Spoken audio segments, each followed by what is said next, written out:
This is Too Many Bones Undertow, and for a long time I stayed away from the Too Many Bones series because it just looks so damn complicated. There's millions of dice and counters and cards, and look at the rule sheet, look at all these. This is just one reference sheet.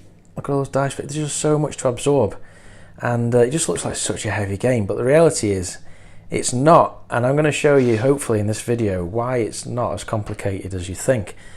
So this is actually an expansion, a standalone expansion called Too Many Bones Undertow, which just has 2 character sheets. It's got Duster, who was actually a baddie in the first game with her wolf nightshade, and we've got Stanza, who is a minstrel, a bard, who's got a magical lutar, and she plays songs to enchant her party and to put her enemies into a trance. So here's why it's not as complicated as you think, especially, so this is a good video for someone totally new to Too Many Bones and you think, look at all these dice, ridiculous. Right, so first off, these are the attack dice. So there's a whole box of them, but actually all these are the same. This shows 1 damage, 2 damage, and then the famous bone, which is a miss, but they can also be used in the backup plan, and we'll come back onto that. These are defense dice, and all these yellow ones are the same. They've got a 2 defense, a 1 defense, and a bone. And the bones are a miss, or they can be used in your backup plan, which we'll come back to. So other than that, we have effect dice. Now effectively, these are just markers. So if we have a baddie in play, then it can be affected by various in-game effects. It could be terrify, or bleed, or flight, or untargetable, or disable, or tantrum. It's not called tantrum. It's called taunt.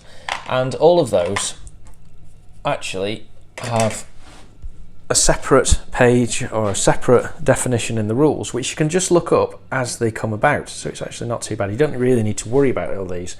And there's just multiple copies of these, and a D6 as well. So that's not as bad as you think. We've got counters. Look up the symbols as you go. You don't need to memorize them before you go. You've got a bunch of dice that are all the same. So then you've got this situation here. You've got all these. Now, this put me off for a good while. Just I thought, what on earth do I have to learn all these symbols? And the answer is no. So thing number 1 that you need to realize is on the character sheet, each of the skill areas. So this is the skill area. We have place to put active dice, locked dice, which you can carry from round to round, and we've got the backup plan. So ignore all of this stuff. This is a skills area. So if you ever played something like World of Warcraft or Skyrim, generally there's like a character progression, a skills tree where you can train in different skills and learn a path, and there's generally prerequisites. So before I can have this skill, I've got to have had this one with the star on, and then eventually I can level up and get my way to here. So what on earth does all this stuff mean? So these aren't dice with symbols you need to actually remember. You just look them up as you go on the character sheet. So the chances are that if you're looking at something like Vibroblade, which is, you don't need to worry about it until you get to it, and then you just look it up as you go, and that's part of the joy of playing this game, of choosing what skills and learning as you go. In fact, to try and absorb everything in one go is not only counterproductive, but also takes a bit of the mystery out of it, particularly for new players playing new characters. So each of these dice has a number on it. So in the top left hand corner they have 3. So this is dice 3. It says 3 on every single side. And this happens to be in the Feign Death dice. That just goes in slot 3, and I would have had to have trained in Flint and Tinder first to get there. So there we go. I've got dice 2 and dice 3. And it's exactly the same for Stanza or any other character. All these dice just go in the relevant slot. So that's not too bad, and that sort of takes a bit of the mystery out of all these millions of custom dice.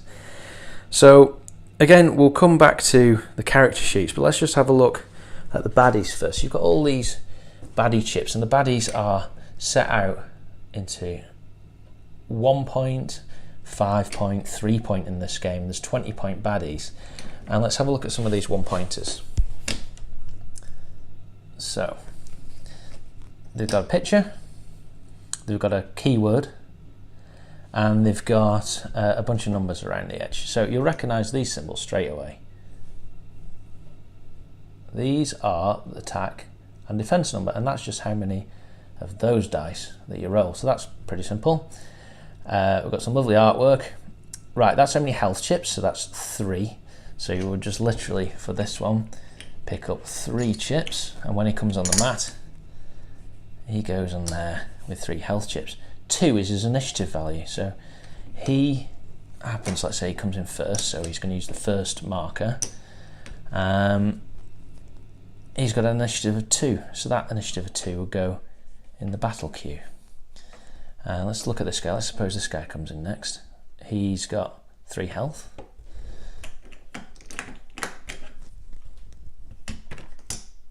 And he's going to come in second.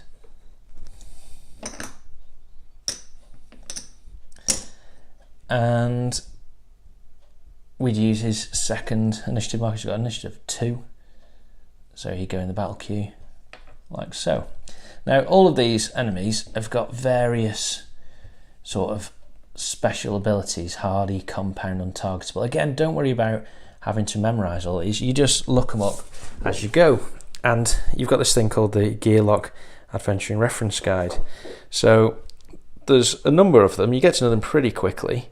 But Mischief, for example, removes a number of dice from the target's active slots before attacking. So you just apply that effect as you go. Same for Hardy. That basically means you can take 1 damage. Untargetable is when it rolls a bone. You can't actually hit it that turn. And compound is its number of attack dice is related to the round that you're on. So just look these up as you go, and it's not too bad actually. The only other thing that is a piece of information that's on here is this is who it targets. So this targets multiple people. So you've got 2 gearlocks in, it'll roll 1 attack dice against both of them. This one here will attack the weakest, whereas this one will attack the strongest gearlock, strongest or weakest being defined as who's got the most or least health. So the dice is definitely, and the mats, it was definitely some of the things that put me off because they look so complicated. It's really not too bad. This is just the base stats. Dexterity is how many actions you can take per turn. So an action, it could either be rolling an attack and a defense dice, or it could be doing a skill. So as you upgrade this, there's various opportunities to upgrade, and I'll go through that how you do it in a playthrough. You can sort of change the value. So if you were at this stage, you'd have 6 actions you could take on your turn. This is your health. This is how many attack dice you can roll in one go. And this is how many defense dice you can roll in one go. And all, like we said, all the skill dice are explained in full detail. The sheet, you just worry about them as you get to them. Right, let's suppose now that I roll an attack and defense on my go. And I roll a bone. Every bone that I roll goes in one of these backup plans, and as I build bones up and the bones stay there, there's a little meter here, and these misses, which are normally a bad thing, can actually be used as part of the backup plan, and the backup plan is unique to each character and allows you to spend those bones to do a particular effect. It doesn't cost dexterity to do, and yeah, it's a great way of sort of mitigating some of the luck in a dice-based games. Lock slots are dice you can carry over from round to round. Active dice are ones, so for example, if I had rolled 2 defense, then I put that in my active slot, and I just use it when I need it. And that's pretty much all. These seemingly complicated components don't look so complicated when you understand basically what they're for. This is the encounter deck. We've got a cover card, and we've got a bit of story on the front. On the back, we've got a couple of choices. So this symbol here tells us it's a land-based battle. So in Undertow, you've got a land side, and you've also got a raft on the water on the Ciberon River side. So that's a land battle. I get a couple of choices. Do I want to do choice A or B? If I choose choice A, I don't get an immediate reward. If I choose B, I get some loot. And if I'm successful in my choice, then I'll also get 2 training points. So I'll go through that in full detail in the how to play But that's just a little overview, hopefully demystifying some of these beautiful components and making you realise that it's actually not as bad as it looks. Day counter here, which is just literally a counter. We've got a baddie chip for the end boss, or the tyrant as they call it in this game. And we've got markers. It's really not as bad as it looks. Loot cards, again, it's a mini game for trove loot, but don't drive yourself mad trying to learn how to do that before you start playing. Just deal with it as you go. So you can actually be up and running with this game probably about half an hour after you've opened the box, if you watch a couple of videos. The rule book could be better, to be quite honest. There's a few things that need clarifying, but certainly this game is not as complicated as it looks, and I thoroughly recommend that you check it out. So keep an eye on this channel if you like solo board game content and more chip theory games. We've got some Hopla Marcus and some Too Many Bones content, so do look at these, particularly the setup, the speed setup for this game. And if you like these videos, like, subscribe and comment, and I'll put links all around here linking to this content. Thanks for watching.